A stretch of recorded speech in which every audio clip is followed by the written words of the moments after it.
Now, excuse me, this has been a bit of a wrestling match because anybody who knows someone with PTSD, or maybe some of you, excuse me, may be suffering this with yourself.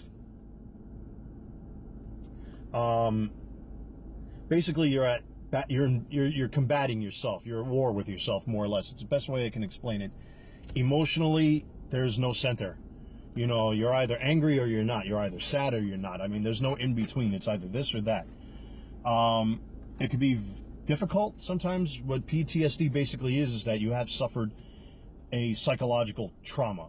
And seeing what I seen at the Trade Center, I think being on top of that thing definitely was a traumatic experience, and I haven't been able to get over those things until fairly recently, where I'm finally combating those things by going to therapy 3 times a week and finally putting this damn thing to bed and getting on with my life and moving on and moving past it, because unfortunately you can see yourself stuck at a particular point in time, and if you don't get out of it, you can't move on with your life.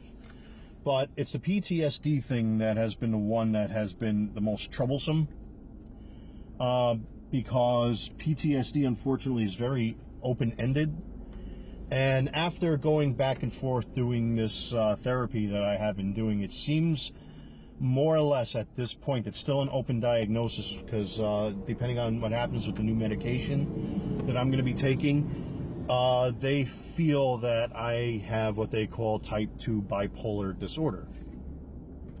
Now, having said that, I really hope that, you know, anybody that knows me personally on a personal basis chooses not to judge or hold any kind of negative connotations towards any of this. I know, unfortunately, there's a lot of ignorant people out there who right away they'll call you crazy, psychotic, nuts.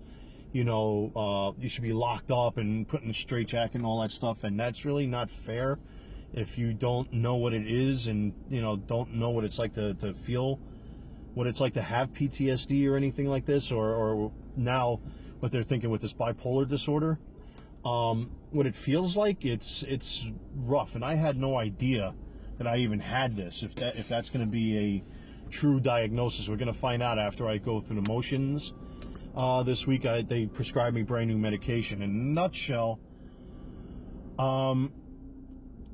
basically what type 2 bipolar disorder is that your brain is constantly processing information, and it's processing information so fast that, quite frankly, your brain doesn't really know what to do with it, you know, with all this information that it's processing. And I was always an analytical person. I was always a very highly observant person.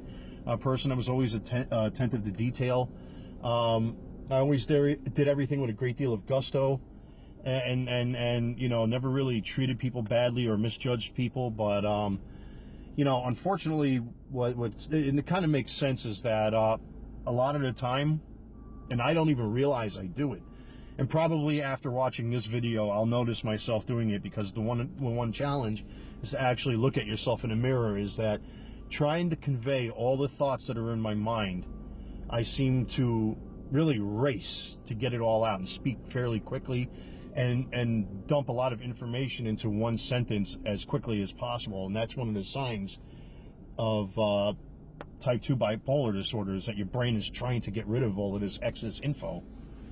But what happens is that there are times with bipolar where emotionally you're trying to get rid of so much information so quickly and process so much that you actually will take a downward spiral into a depressive state, and then back up again, and then you level off and back down. It's happened to me quite frequently, and I never realized that until recently that this is what's been going on, and it seems to fit with what's been happening with me over these past several months. You know, why I've been going down and up and down and up like I have. You never reach the plateau, because if you go too high up, that's where they say you reach a manic state, where basically you just explode in every which way, shape, and form. So I haven't really reached that. They feel that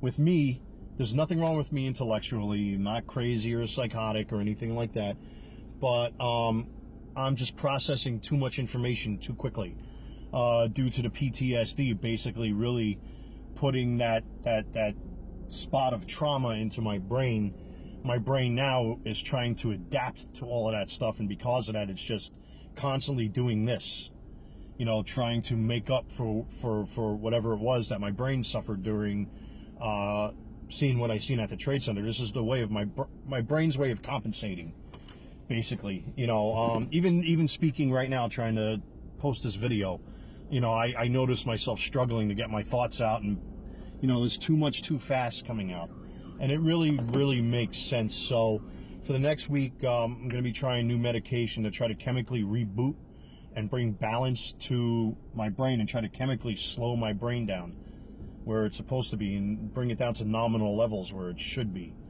So you know, there's nothing really wrong upstairs, but unfortunately the brain is just moving too fast for itself to handle. Now the trick is to get it back down where it's serene and calm, and get back to an emotional balance again. So this is going to take a little bit of work, but at least I have an answer as to what has been driving me to go from one direction to the next to the next. So hopefully this works in the next week with the new stuff that I've got. I take it at nighttime before I go to bed, which is great. So at least this way, you know, if I'm walking around, I won't be, you know, in a haze and a daze and all that kind of stuff. But at least it's an answer, or it's closer to an answer, a definitive answer. You know, this way now it could be taken care of, it could be mitigated, fixed, and then I can, as our Mos Eisley crew will say, move along, you know. But I appreciate you guys being really patient with me through all of this. It's been quite a challenge to finally make everything come full circle, and to finally put certain issues with my health to bed. And hopefully this will be, you know, no different than anything I've done with my lungs and my back and my skin, and just go back to being the guy I once was before all of this bullshit happened, man. So much love, guys. Peace to all of you. God bless, and we'll see what happens in the near future, man. Take care. Bye-bye.